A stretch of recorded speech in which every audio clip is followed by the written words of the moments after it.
अल्हम्दुलिल्लाहि रब्बिल आलमीन वल आक़िबतु लिल मुत्तक़ीन वस्सलातु वस्सलामु अला ख़ातमिन नबिय्यीन अम्मा बाद फ़अऊज़ु बिल्लाहि मिनश शैतानिर रजीम बिस्मिल्लाहिर रहमानिर रहीम उतलु मा ऊहिय इलैक मिनल किताबि व अक़िमिस सलात इन्नस सलात तन्हा अनिल फ़हशाइ वल मुनकर वलज़िक्रुल्लाहि अकबर वल्लाहु यअलमु मा तस्नऊन। क़ाल अन्नबिय्यु सल्लल्लाहु अलैहि वसल्लम मन साम रमज़ान ईमानन वहतिसाबन गुफ़िर लहु मा तक़द्दम मिन ज़ंबिहि मन क़ाम रमज़ान ईमानन वहतिसाबन गुफ़िर लहु मा तक़द्दम मिन ज़ंबिहि। दिल जे मोहब्बत सां दुरूद शरीफ पढ़ो। अल्लाहुम्मा सल्लि अला सय्यिदिना मुहम्मदिन नबिय्यिल उम्मिय्य व आलिहि व बारिक व सल्लिम अदद कुल्लि मालूमिन लक दाइमन अबदा।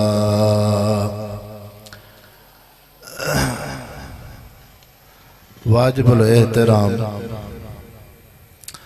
मुअज़्ज़िज़ मुसलमान भाइरो, अज डंडी जे स्टाफ ते नौजवान बिलाल संदस दोस्तन अहबाबन जे तरफा एक अज़ीम शान दीनी इज्तिमा जो इनक़ाद थियो आहे। रब जे दर दुआ है त इन्हनि दोस्तन अहबाबन जे दीनी ख़िदमात के अल्लाह से कबूल फरमाए ऐं रब करीम तवां असांखे पंहिंजी रज़ा सां रखे ऐं अल्लाह से ख़ात्मो कामिल ईमान ते फरमाए। मुसलमान भाइरो, अल्लाह जी ज़ात में अदल इंसाफ भी आहे ऐं रहम ऐं फज़ल भी आहे। कुरान पाक में रब साईं फरमायो मन जा बिस्सय्यत फला युजज़ा इल्ला मिसलुहा। जेको गुनाह करे थो उन जो ओतरो गुनाह जो बदलो मिले थो। इहो अल्लाह जो अदल इंसाफ आहे। या काफिर गैर मुस्लिम इंसान जहन्नम में वेंदो त जहन्नम अदल इंसाफ जो नालो आहे। मोमिन बानो गुनाहगार जहन्नम में वेंदो अल्लाह जे अदल इंसाफ सां। लेकिन जन्नत रब जे रहम ऐं फज़ल जो नालो आहे। नबी सगोरा जन्नत में ईंदा अल्लाह जे रहम ऐं फज़ल सां। सहाबी सगोरा जन्नत में अल्लाह जे रहम ऐं फज़ल सां। अहल बैत जन्नत में रब जे रहम ऐं फज़ल सां। मुहद्दिस आलिम वली रब जा मुक़र्रब प्यारा बंदा जन्नत में अल्लाह जे रहम ऐं फज़ल सां ईंदा। रब साईं फरमायो रहमती वसियत अला ग़ज़बी। मुंहिंजो रहम गुस्से कावड़ ते ग़ालिब आहे। तंहिंजे करे मुसलमानो, अल्लाह जी ज़ात में रहम इहो आहे जो हिकु रब जो रहम आहे तशरी शरई रहम। ॿियो रब जो रहम आहे तकवीनी पूरी कायनात ऐं मखलूक ते रहम। मसलन फरिश्ता अल्लाह जी उहा मखलूक आहिनि जंहिंमें तकवीनी तौर ते अल्लाह से उन्हनि में इबादत रखी आहे। रब उन्हनि खे ठाहियो ई इबादत खां आहे। ला यासून अल्लाह फीमा अमरहुम अल्लाह जे कंहिं हुक्म जी उन्हनि में नाफ़रमानी न आहे। अहिड़े तरीक़े सां हे जेका बि काइनात रब जो निज़ाम आहे सॼो अल्लाह जो तकवीनी निज़ाम आहे। ज़मीन लुॾे नथी, हिक जगह ते ख़ामोश बीठी आहे, अल्लाह जो रहम आहे। पानी मथो मींहं जो कतरो अचे थो, फुड़ो वसे थो, लेकिन उन फुड़े सां मींहं जे कतरे में जंहिंमें रफ़्तार उन राइफल जी गोलीअ खां तेज़ आहे, अकुल त ईअं थो चए त इहा इन इंसान खे ख़तम करे छॾींदी। मेह खे लॻे त मेह मरी वञे, घर जे छत ते आरसीसी छत ते पवे त उहा छत खे टुंग सोराख थियनि, लेकिन मींहुं बारिश पवंदी आहे तव्हां असांजे ढोर ढगे इंसाननि घरनि जी हिफ़ाज़त थिए थी त उन मींहं जे फुड़े सां अल्लाह जे रहमत जा फ़रिश्ता आहिनि, तंहिंजे करे इहो अल्लाह जो रहम आहे। अहिड़े तरीक़े सां सिज पंहिंजे दायरे में हले थो, अल्लाह जो रहम। चंड पंहिंजे दायरे में हले थो, अल्लाह जो रहम। दरियाह पाणी छड़ो सैलाब ईंदो आहे, निज़ाम दरम बरम थी वेंदो आहे। इहो पाणीअ खे पंहिंजे दायरे में हलाइण अल्लाह जो रहम आहे। हवा के पंहिंजे दायरे में हलाइण अल्लाह जो रहम आहे। इन ये ज़मीन मां तव्हांखे अन्न अनाज सल्ला बूटा मिलन था, अल्लाह जो रहम आहे। ढोर ढगे मां अव्हांखे हलाल जानवरनि मां खीर पियो मिले, अल्लाह जो रहम आहे। तव्हां असां इंसान घुमूं फिरूं था, किथे वेठासीं, कीअं डंडी जे स्टॉप ते पहुची वियासीं। सुबुह शाम इंसान मोटरसाइकिल ते घुमे थो त तोखे इन मोटरसाइकिल ते हादसात खां, कार जे पंध में तोखे हादसात खां बचाइण वारी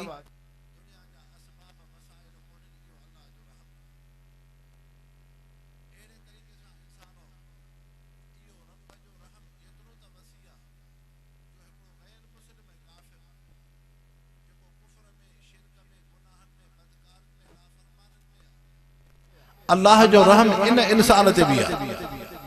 चाहिए जहाज ते नथा घुमन, चाहिए कारन में सफर नथा करन, चाहिए अल्लाह जो रिज़्क़ नथा खाइन, गिरहो लुकमो निड़िय में फांसी पए, इनन जो बोल बराद बंद थी वने, इन जा उज़वा हरकत खां चुरपुर खां बेहजी वञन, त मालूम थियो त हे पूरो रब जे रहम जो निज़ाम आहे। हिकु अल्लाह जो इहो रहम आहे, बियो रब जो खास रहम आहे पंहिंजे प्यारन बंदन जे मथां। जेको इंसान कलमो पढ़े थो, ला इलाहा इल्लल्लाह मुहम्मदुर रसूलुल्लाह सल्लल्लाहु अलैहि वसल्लम, इन मोमिन बाने जे मथां ईमान कलमे जे करे अल्लाह जो रहम थियो। जो हुआ जहन्नम जो हकदार हो, हाणे सिधो जन्नत में। असलम राई शख्सा हुजूर अनवर सल्लल्लाहु अलैहि वसल्लम जन खैबर की जंग में हैं, यहूदी हमलो करन था। असलम राई जंबल जी चोटीअ ते बकरियूं चारे थो, नज़र कयईं त महबूब मुस्तफ़ा जे मथां दुश्मन जो हमलो थी पियो आहे। उहो असलम राई बकरियूं छॾे हुजूर सल्लल्लाहु अलैहि वसल्लम जी खिदमत में आयो।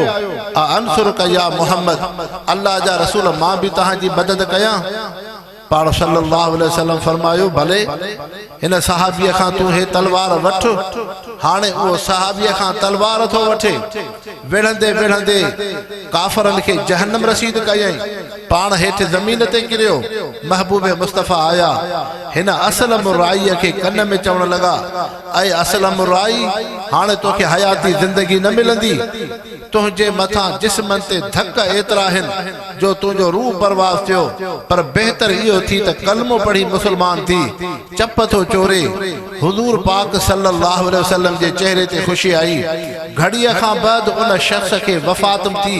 महबूब मुस्तफ़ा सहाबा खे फरमायो, हे उहो शख्स आहे जंहिं अल्लाह जे नबीअ जी मदद कुफ्र जी हालत में कई। ऐं हिकु शइ सम्झो मुसलमानो, हे दीन, हे कुरान, हे इस्लाम कंहिं फर्द शख्स जो मोहताज कोने, सब शख्सियतूं फर्द दीन जा मोहताज। बीबी फातिमा रज़ियल्लाहु अन्हा अञा नंढड़ी न्याणी आहे त अबू जहल जी बैठक बैतुल्लाह जो मताफ़ हो। उन ये फिरौन हाज़िहिल उम्मह, अल्लाह जे रसूल फरमायो, हिन उम्मत जो फिरौन अबू जहल।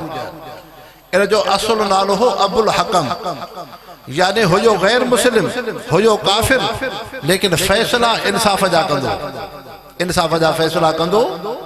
त पोइ ईअं थियो, उन जे साम्हूं महबूब मुस्तफ़ा जो तज़किरो थियो त उन बेअदबी कई। जॾहिं बेअदबी कयाई त हुज़ूर पाक सल्लल्लाहु अलैहि वसल्लम जन जे ज़ुबान मुबारक खां लफ़्ज़ निकिता, हे अबुल हकम नाहे, हे त अबू जहल आहे, हे जाहिलनि जो पीउ आहे। जे तव्हां असां चऊं था हूं अबा, हे त बेसमझ आहे, हिनखे त का ख़बर ई कोन्हे। अल्लाह जे नबीअ खां अबू जहल जा लफ़्ज़ निकिता, सॼी दुनिया उनखे अबू जहल थी चए। त हाणे इन फिरौन हुज़ूर पाक सल्लल्लाहु अलैहि वसल्लम जी नियाणी बीबी फातिमा हज़रत इमाम हसन हुसैन जी अमड़ सिग़िर सिनी में न ॾपण में बैतुल्लाह जे अंदरि अचे थी त उन गुरूर ऐं तकब्बुर में बीबी फातिमा जे चेहरे में थप आई। थप आई त बीबी साहिबा हुज़ूर पाक सल्लल्लाहु अलैहि वसल्लम जी खिदमत में आई, साईं अबू जहल मुंहिंजे मुंह में थप आई आहे। पाण सल्लल्लाहु अलैहि वसल्लम फरमायो, वञ अबू सुफियान ॾे, उनखे मां मोहम्मद मुस्तफ़ा जा सलाम ॾेसि, अबे मोहम्मद मुस्तफ़ा मोकिलियो आहे ऐं उहो पाण तुंहिंजी हिफ़ाज़त कंदो। हाणे अबू सुफियान वटि जॾहिं बीबी फातिमा महबूब मुस्तफ़ा जा सलाम खणी आई, अर्ज़ कई त अबू जहल थप हई आहे। अबू सुफियान आयो अबू जहल वटि, चए तूं मोहम्मद मुस्तफ़ा जी नियाणीअ खे थप हई आहे? चए बराबरि आई आहे। चए छो हई थी? चए मुंहिंजी मर्ज़ी आहे। चए मां ॿी बि आणंदुमि। चए इन मोहम्मद मुस्तफ़ा जे नियाणीअ जे तरफ़ां अॼु अबू सुफियान नबीअ जे नियाणीअ जो तोखां बदिलो वठणु आयो। मां बि मुस्लमान न आहियां, मां बि कलमो न पढ़ियो आहे, लेकिन तोखे कहिड़ी इजाज़त आहे जो तूं मोहम्मद मुस्तफ़ा जी नियाणीअ खे थप हणे? हाणे अबू जहल परेशान थियो त हाणे अबू सुफियान चयुसि, अबू जहल ॻाल्हि ॿुध, भलो थी त हिन नंढड़ी नियाणीअ जी थप बर्दाश्त कर। जे तूं हिन फातिमा खे थप हण न ॾिनी बदिले में मोहम्मद मुस्तफ़ा जे नियाणी जी तरफ़ां, अॼु मके जो सरदार अबू सुफियान अबू जहल जे मुंह में बैतुल्लाह जे बैठक में इते अची थप हणंदो। हाणे अबू जहल जी मजबूरी थी, छा करे? आखिर बीबी फातिमा थप हयसि। हाणे बीबी साहिब महबूब मुस्तफ़ा जी खिदमत में आई, अल्लाह जा रसूल अबू सुफियान खे अवां जा सलाम ॾिनमि, उहो मूंसां गॾिजी आयो अबू जहल जे साम्हूं।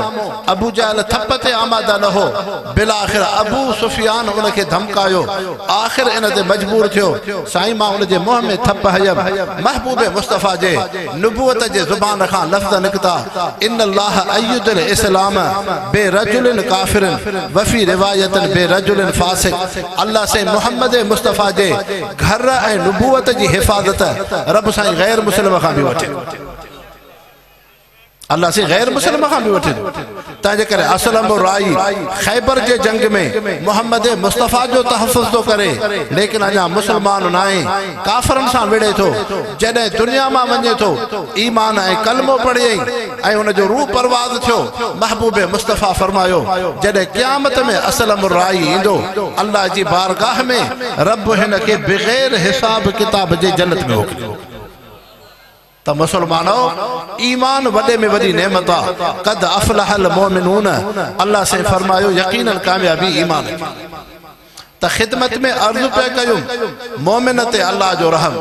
हाणे इहो मोमिन मुसलमान जॾहिं वुज़ू कंदो त वुज़ू सां हिन जे मथां अल्लाह जो रहम थो थिए। कीअं? महबूब मुस्तफ़ा फरमायो, जॾहिं मुंहिंजो उम्मती निमाज़ जे लाइ वुज़ू थो करे त वुज़ूअ जे दौरान इन खां जेके सग़ीरा गुनाह थियनि था, तहत अज़फ़ारिही, उन्हनि हथनि ऐं पेरनि जे नहनि जे हेठां उन जा गुनाह छणा, हिन जा गुनाह छड़िया। ॿी रिवायत में आहे त महबूब मुस्तफ़ा फरमायो, इन जा गुनाह छणनि था जॾहिं वुज़ूअ जो पाणी उज़वे खां जुदा थो थिए। हिन चहिरो धोते, मुंहं खां पाणी जुदा थियो, सग़ीरा गुनाह मुंहं जा छणिया। हिन बाहूं धोतियूं, बाह खां पाणी जुदा थियो, सग़ीरा गुनाह छणिया। हिन पंहिंजा पेर धोता, पेरनि खां पाणी जुदा थियो, हिन जा सग़ीरा गुनाह छणिया। सिर्फ़ वुज़ूअ सां उन जा गुनाह था छणनि। हाणे ॾिसो, इहो रब जो रहम इन मुस्लमान मोमिन ते।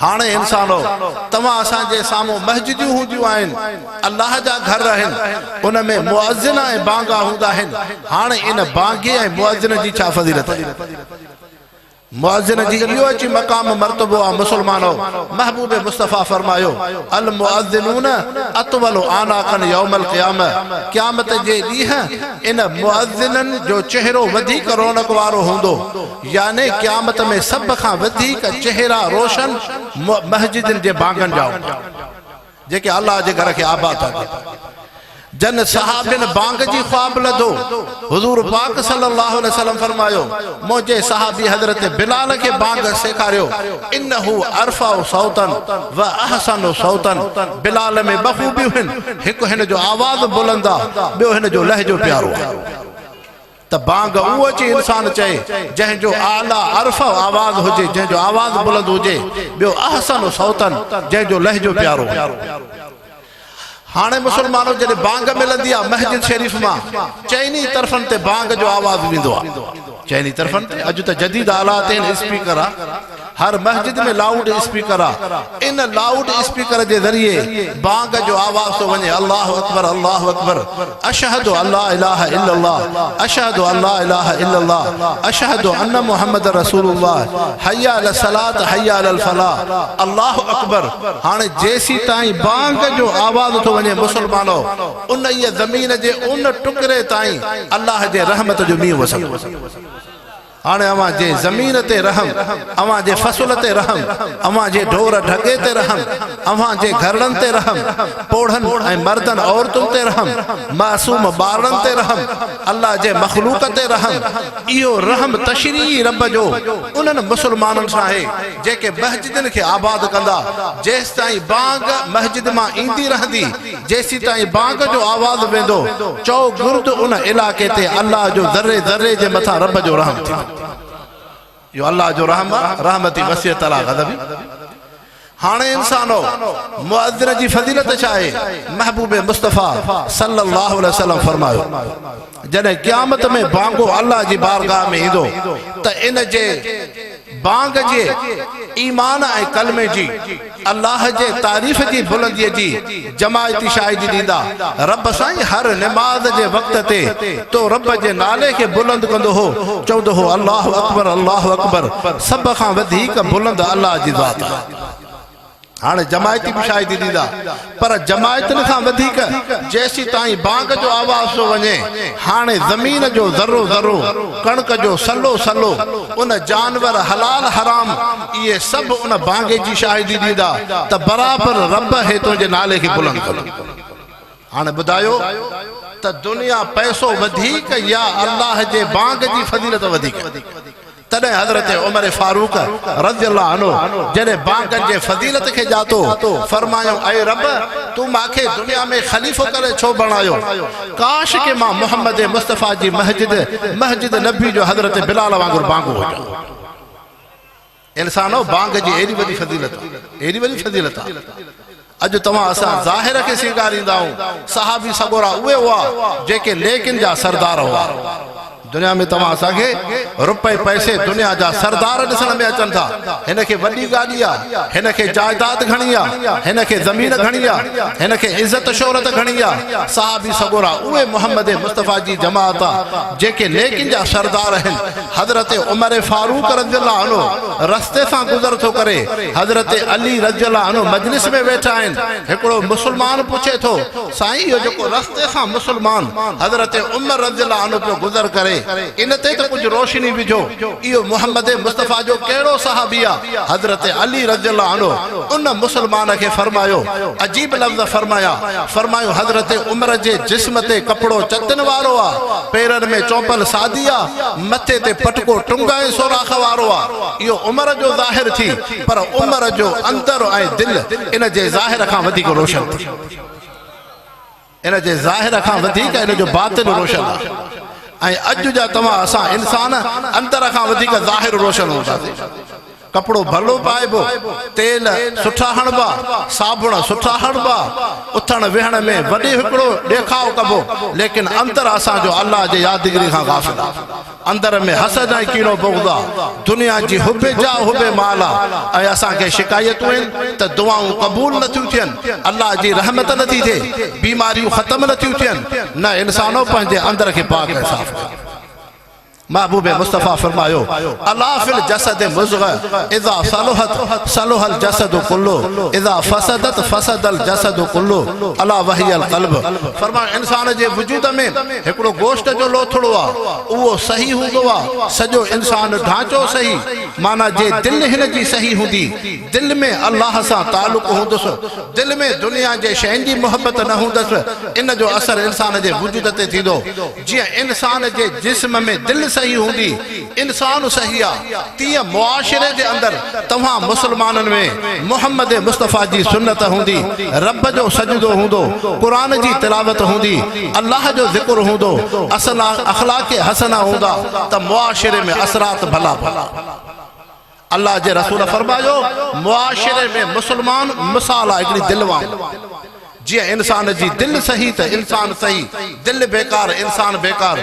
जे तव्हां असां मुसलमान ईमान ऐं कलमे खां पो भी दीन इस्लाम ते न हलूं, मोहम्मद मुस्तफ़ा जी सुन्नत सीरत गौरी लगे, त तुंहिंजे मुंहिंजे बद किरदारीअ खे ॾिसी मुआशिरे में सुहिणो असर न पवंदो, बल्कि मुआशिरे में गिलाज़त ऐं गंदगी जो माहौल ईंदो। हाणे मुसलमान जॾहिं बहितर थींदा त मुआशिरो अद ख़ुद बहितर थींदो। तंहिंजे करे तव्हां असांजे लाइ नमूनो यूरोप कोन्हे। इन जे करे अल्लाह से कुरान शरीफ में फरमायो लक़द कान लकुम फी रसूलिल्लाहि उसवतुन हसना, तव्हां जी सोहणी ज़िंदगी मोहम्मद मुस्तफ़ा जी सीरत तय्यबा।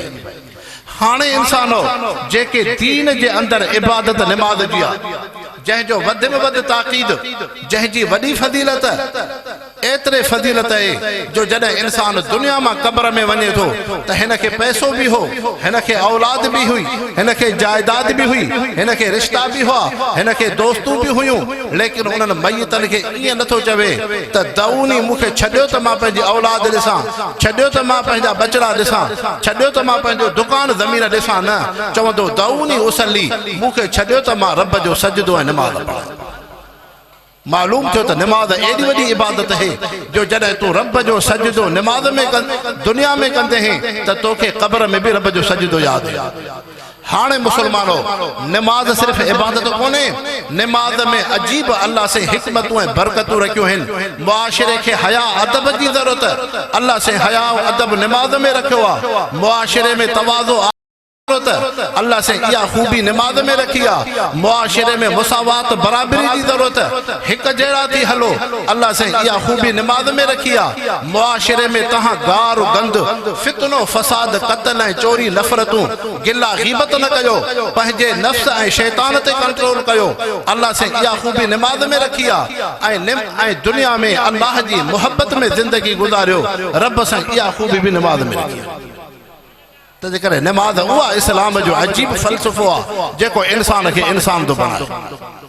तव्हां असां नमाज में हूंदासीं, छा शरीयत जो हुकुम आहे, जॾहिं क़याम में आए जाथे सजदो कंदे उते पंहिंजी नज़र खे रखो, जॾहिं रुकूअ में आए जाथे पेरनि जे पुठनि ते नज़र कर, जॾहिं सजदे में आहे नक जी चोटीअ ते नज़र कर, अतहियात में वेठो आहे पंहिंजे दिलि ऐं सीने जे मथां नज़र कर जिथे ईमान जी दौलत है। हाणे नमाज में अल्लाह से तोखे हया अदब सेखारियो।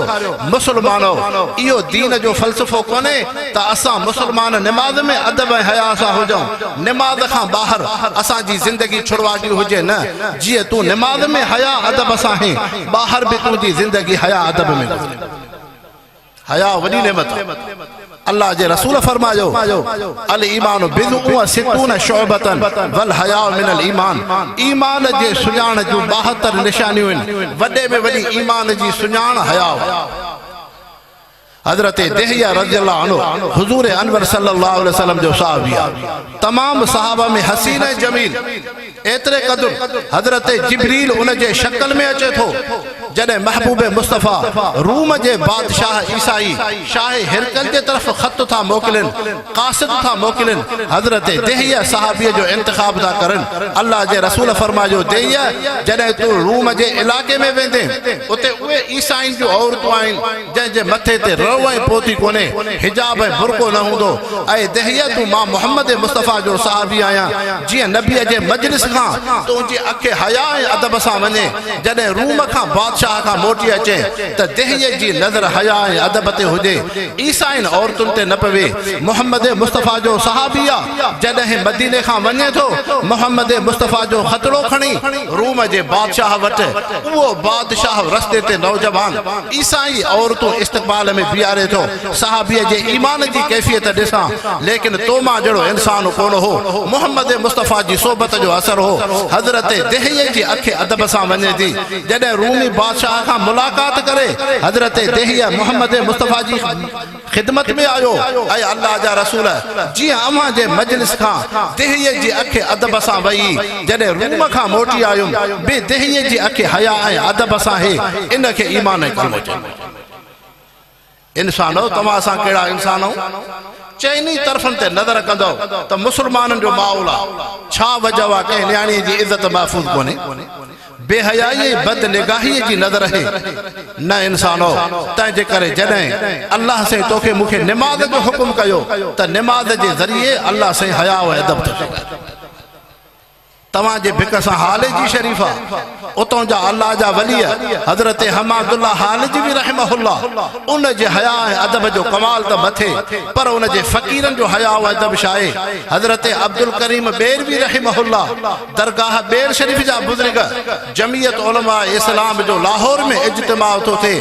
रोड़ीअ खां रेल जी बोगीअ में वेहनि था। हज़रत बेरवी सां गॾु उलमा भी सफ़र में आहिनि। साम्हूं औरतूं वेठल आहिनि उन बोगीअ में। हाणे रोड़ीअ खां लाहौर ताईं घंटनि जो सफ़र थींदो।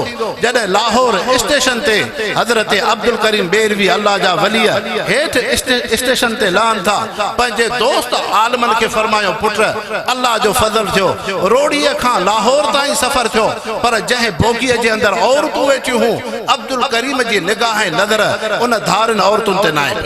नारे तकबीर, शाने मुस्तफा, शाने सहाबा, उलमाए हक, उलमाए देवबंद, नारे तकबीर। तो मुसलमानों, हया अदब एडी वडी नेमत है। हुजूर अनवर सल्लल्लाहु अलैहि वसल्लम फरमायो, मुंहिंजी उम्मत में हिकिड़ो दौर ईंदो, बेहयाई ऐं ज़िना घणी थींदी, रस्तनि ते ज़िना, बेहयाई, बदकारी। पोइ पाण सल्लल्लाहु अलैहि वसल्लम सहाबा इकराम खे फरमायो, हिकिड़ो अहिड़ो अल्लाह जो नेक बंदो हूंदो जंहिंखे ईमान ऐं हया एतिरो हूंदो जेको बदकारी ऐं गुनाह खे ॾिसी चवंदो, हल्ला फ़अल्तुम वराअल जिदारे, तव्हांखे गुनाह त करणो हो पर भिति जी ओट में गुनाह कयो आहे। महबूब मुस्तफ़ा जे आॾो सहाबा जी जमात हुई। अल्लाह जे रसूल फरमायो, मुंहिंजा साहबियो, जीअं अॼु मुंहिंजे सहाबिन में हज़रत अबू बकर सिद्दीक़ जो मक़ाम आहे, उन वक़्त में जंहिं मुसलमान में एतिरो हया ऐं अदब हुजे जेको चवे हल्ला फ़अल्तुम वराअल जिदारे, भित जे पोयां बदकारी कयो हा, कंहिं इंसान जी अखि न ॾिसे, उन मुसलमान जो उन दौर में मक़ाम जीअं हज़रत अबू बकर सिद्दीक़ जो दर्जो आहे।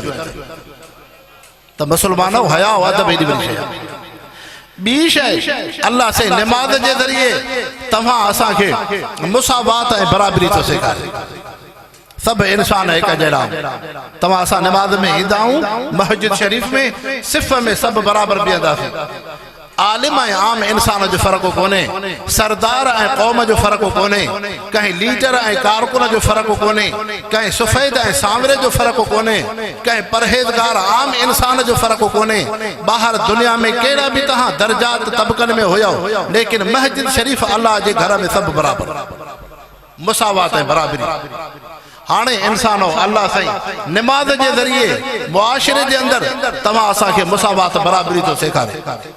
छा मक़सद आहे जॾहिं दुनिया में हलो त दुनिया जे रुपए पैसे उहिदे मनसब इज़तुन खे ॾिसी पाण खे तकब्बुर ऐं गुरूर में न आणियो बल्कि तव्हां में मुसावात ऐं बराबरी हुजे अल्लाह जे रसूल फरमायो मन तवाज़ा लिल्लाहि रफ़अहुल्लाह जेको निबड़त कंदो रब उनखे मथां हज़रत अमर बिन आस रज़ियल्लाहु अन्हु मोहम्मद मुस्तफ़ा जा सहाबी जॾहिं मिस्र जे इलाके खे फतह था करनि मुक़वक़िस उतां जो फ़िरऔन बादशाह हुआ पंहिंजा नुमाइंदा मोकिलियईं चए वञी मुस्लमाननि जो जाइज़ो वठी अचो हज़रत उमर जेको जथा पियो मोकिले आख़िर उन्हनि खे कहिड़ी ताक़त आहे जेके असांजे मथां ग़लबे जा ख़्याल पिया रखनि जॾहिं उन्हीअ मिस्र जे बादशाह जा नुमाइंदा आया पंहिंजे बादशाह खे चवण लॻा रायना क़ौमन अल मौत अहब्बु इलैहि मिनल हयात चए मुक़वक़िस अहिड़ा इंसान ॾिसी आया आहियूं जेके दुनिया खां आखिरत ऐं शहादत जो शौक़ हर एक जी इहा तमन्ना है रब मूंखे शहादत ॾे रब मूंखे शहादत ॾे रब मूंखे शहादत अॼु तव्हां असां मौत खां ॾिजूं था ईमान कमज़ोर आहे मोहम्मद मुस्तफ़ा जी उहा जमात आहे जेके रुपए पैसे दुनिया खां वधीक उन जी शहादत ऐं रब जो शौक़ हज़रत बिलाल रज़ियल्लाहु अन्हु मोहम्मद मुस्तफ़ा जो सहाबी आहे जॾहिं सकरात जी घड़ीअ ते अचे थी हज़रत बिलाल साहबीअ जे चेहरे ते मुर्क ऐं उन ते ख़ुशी आहे खिलणो आहे दोस्त पुछनि था बिलाल तूं दुनिया थो छॾे तुंहिंजे चेहरे ते ख़ुशी छो आहे चए गदन नलका मोहम्मदन व साहबहू उहो हज़रत बिलाल पंहिंजे दोस्त मोहम्मद मुस्तफ़ा खां परे आहे पंहिंजे सहाबी दोस्तनि खां परे आहे हाणे जॾहिं मौत ईंदो बिलाल खे रब दुनिया जे फितननि खां कढी महबूबे मुस्तफ़ा सहाबिन सां वञी मुलाक़ात कंदो पोइ बिलाल जे चेहरे ते ख़ुशी न हुजे त ॿियो छा इंसानो ईमान हो नबीअ जी सुन्नत हुई अल्लाह सां तालुक़ हो त मौत जो डपु ऐं ख़ौफ़ तोखे मूंखे तॾहिं मौत जो डपु थींदो आहे गुनाहनि जे बदकारनि में त हज़रत अमर बिन आस जी जमात सहाबी सगोरा उन्हनि जी कैफ़ियत पंहिंजे बादशाह खे ॾिसनि था रायना क़ौमन जुलूसुहुम अला तुराबे लैस फीहिम आला मिनल अदना चए मुक़वक़िस अजीब असां इंसान ॾिठा आहिनि जेके हेठि मिटीअ ते वेठा हा जंहिंमें वॾे नंढे जो फ़र्क़ु न हेठि मिटीअ ते वेठा जिथे उन जो लश्कर वेठो हो उते उन जो सिपा सालार अमीर लश्कर हज़रत अमर बिन आस पे वेहे चे जॾहिं उहे पिया मानी खाइनि उन्हनि जा जेका टुकर ऐं ओभर पई बचे उहो लश्कर जो अमीर उन इलाके जो अॻिते हली वाली ऐं गवर्नर हज़रत अमर बिन आस पंहिंजे अवाम ऐं पंहिंजे सिपाहियुनि जे उन ओभर ऐं टुकरनि खे खणे पियो उन खे हथड़ा पियो धोराए चए अजीब असां इंसान ॾिसासीं